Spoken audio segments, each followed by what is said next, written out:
You've likely heard the term formative years, but do you really know what it means? And do you know just how important they are? I am here with Debbie Keeran, who is the Assistant Director of Admissions here at Columbus Academy, to learn more about it. And Debbie, thank you so much for being with me. You're welcome, Robin. Glad to be here. So formative years, like I said, you may have heard that term, but I even asked myself today, well, when exactly is that? What years are the formative years?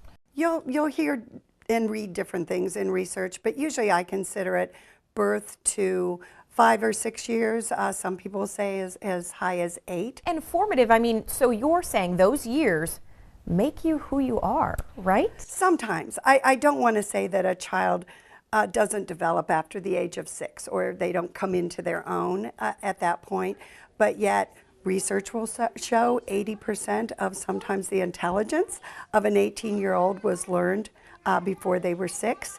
And you hear about that phrase, all I need to know, I learned in kindergarten, how to get along, how to share, how to play fair, flush. All those good things are maybe important before you're 6 years old. Yeah.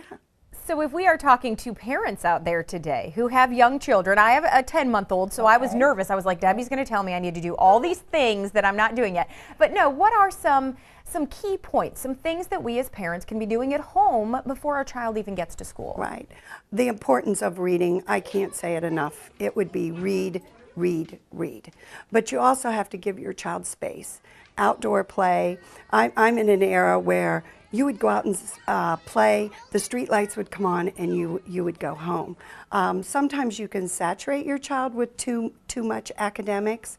Other times, you just have to take it and have a nice balance with what they're doing. Outdoor play, you want to do a little reading. Debbie, let's talk about schools and their role then in the formative years. What should they be doing? What should you expect from your child's school? That's important, and it's also very personal when you're looking for schools. What you do want a school to do is know your child. Does anybody know my child? And when you're looking for a school, the feeling that you get for it, for the community, the enthusiasm of the faculty, look in the halls and walls, see if the things are child generated. And you want to have a teacher who's not going to miss your child's window of opportunity. How important is early intervention if you notice things are not being met? Oh, right. Benchmarks are there. They're set for a reason. You look at your child, and if they're not speaking by the age of 2, you are starting to wonder. But I know when I taught first grade, if a child didn't have the reading process or the readiness skills by towards the end of first grade, yes, you are calling in the troops. Let's see, do we need to look at their eyesight? Are they hearing okay? Are there other things? Because early intervention is important. How should a child feel coming to school every day? I think this is the most important question in talking about formative years. Mm-hmm. You have to look at your child every morning, and if they bound out of bed and they can hardly wait to get to school, or it's Saturday and they go, oh, no school today, you probably know things are going well.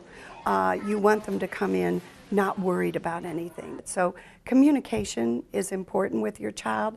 It is interesting though, most children will come home from school, what did you do today? Oh, nothing. Well, in our case of you're spending a lot of money, you want a little bit more than nothing. So how you ask questions, we have blogs at our school too that the teachers put on daily, so they can look at it and say, I see you mixed colors today. How did that go? When you have a certain specific, that's good speaking and talking information with your child. So they think, wow, my parents know a little bit more about what my day looked like, and hopefully they will share with you. And we watch for that too. Children on a playground, is somebody alone? You want to look for that. You need to ask more, yes. Have a conversation with your child. That's why dinners with your family are important. All right. They are important. Debbie, amazing advice today. Thanks so much for being here. You're welcome. You're welcome. Glad to be here. And if you're interested in learning more about Columbus Academy, they do have an admissions open house coming up. It's Sunday, November 20th from 2 till 4. You can tour the campus, meet current students, parents, have in-depth discussions even with teachers and coaches. It's a chance to get all your questions answered. All you have to do is RSVP to 614-509-2220.